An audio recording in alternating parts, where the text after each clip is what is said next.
السلام علیکم ورحمۃ اللہ۔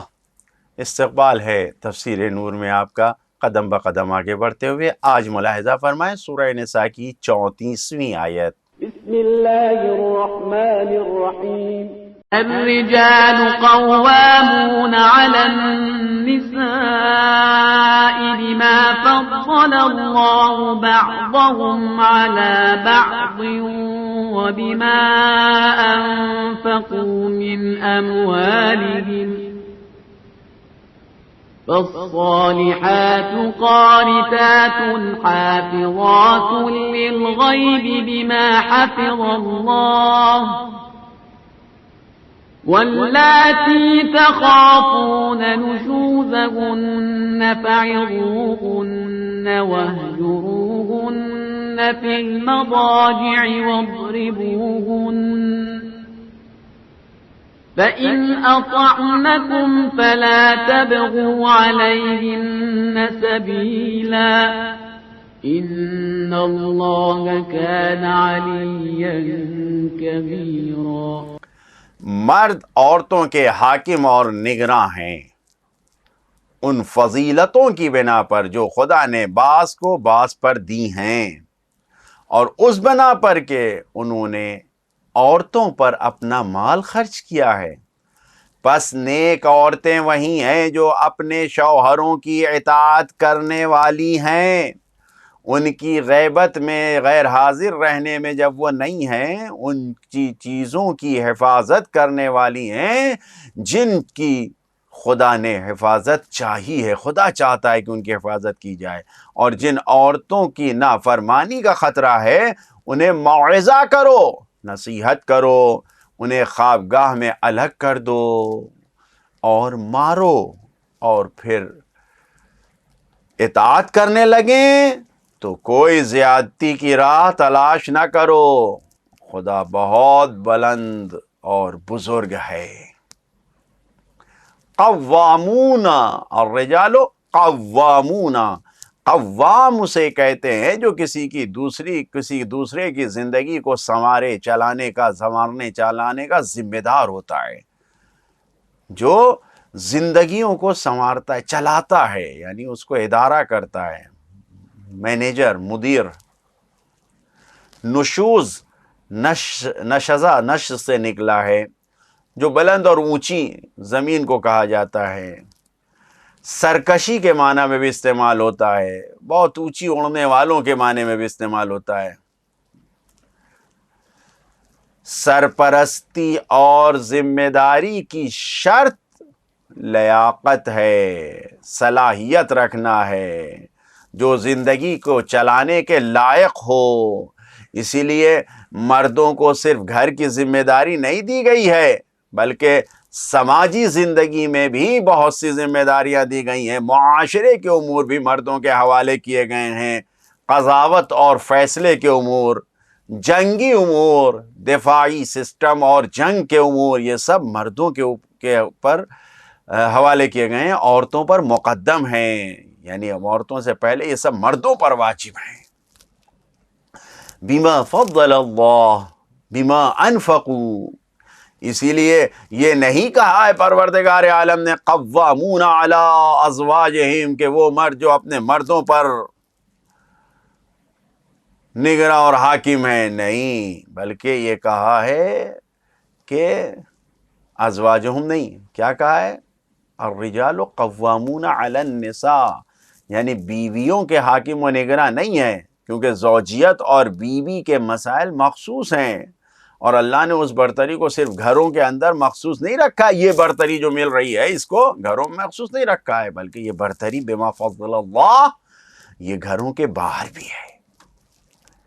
البتہ ممکن ہے بعض خواتین بدن کی طاقت یا مال و ثروت میں برتر ہوں، لیکن قانون اور منصوبہ بندی کے وقت، قانون بناتے وقت، منصوبہ سازی کرتے وقت عمومیت کو نظر میں رکھنا ضروری ہے۔ عام لوگوں کے لیے قانون بنایا جاتا ہے، شاذ و نادر کے لیے نہیں، کچھ کے لیے نہیں، سب کے لیے بنایا جاتا ہے۔ حافظات للغیب بما حفظ اللہ کے الگ الگ معنی بیان کیے گئے ہیں۔ اس کا پہلا معنی یہ بیان کیا گیا کہ عورتیں ان چیزوں کی حفاظت کریں جسے اللہ نے حفاظت کرنے کو چاہا ہے، یعنی خدا جس چیز کی حفاظت کرنا چاہتا ہے ان چیزوں کی عورتیں حفاظت کریں۔ دوسرا معنی، عورتیں شوہر کے حق کو اس طرح ادا کریں، ایسے ادا کریں جس طرح سے اللہ نے عورتوں کے حق کو مردوں پر ذمہ داری سونپ کر عورتوں کے حق کو محفوظ کیا ہے، جس طریقے سے مردوں پر لازم قرار دیا ہے اس طریقے سے عورتیں بھی مردوں کے حق کو ادا کریں۔ اور تیسرا معنی جو ہے، عورتیں حفاظت کرنے والی ہیں اور حفاظت کی توفیق اللہ تعالی کی جانب سے ملتی ہے، یہ بھی معنی کیا گیا ہے۔ بہرحال جب صلح اور آرام کے راستے سے کوئی فائدہ حاصل نہ ہو رہا ہو تو یا پھر انسان ذمہ داری پوری کرنے سے ہٹ جائے، دستبردار ہو جائے اور پھر اس کام کو انجام نہ دے، یا پھر جب دیکھ رہا ہے کہ واعظ و نصیحت موعظے کا کوئی اثر نہیں ہے، سمجھانے کا کوئی اثر نہیں ہے، تو پھر تنبیہ کی جائے، سختی برتی جائے۔ پھر جو سائیکولوجسٹ ہیں، علم النفس کے جو ماہرین ہیں، ان کا ماننا ہے کہ بعض لوگوں میں آزادی طلبی آ جاتی ہے، آزاد رہنا، آزاد طلبی، یہ ان کا مزاج بن جاتا ہے۔ لہذا ایسے لوگوں کو اگر مختصر سی جسمانی تنبیہ دی جائے، جسم پر ان کو ذرا سا مار لگائی جائے تو ان کے لیے مرہم بن جاتا ہے اور وہ اس بیماری سے نجات پا جاتے ہیں۔ کیونکہ یہ خیال رکھیں کہ جب بدن پر تنبیہ کی جا رہی ہے تو اسلامی قانون کے مطابق اگر جسم پر نیلے نشان یا کسی قسم پر زخم نہ آنے پائے، کسی قسم کا زخم نہ آئے، جسم نیلا نہ ہونے پائے، ایسی تنبیہ کی جائے۔ یعنی تنبیہ کی جا رہی ہے تو اس طریقے سے کہ نرمی اور دوستی کا بھی لحاظ ہو اس میں۔ اس کے علاوہ اگر غلط اور جرم کرنے والے مرد ہیں تو انہیں بھی قاضی کی طرف سے سزا دی جائے گی، ان کو بھی تنبیہ بدنی یعنی جسم پر مار ماری جائے گی اگر وہ غلط کر رہے ہیں تو۔ رسول خدا صلی اللہ علیہ وآلہ وسلم فرماتے ہیں تمہارا مارنا ایسا ہو کہ جس کا اثر جسم پر ظاہر نہ ہو رہا ہو، یا تنبیہ کرنا یا مارنا ایسا نہ ہو کہ مرد اپنی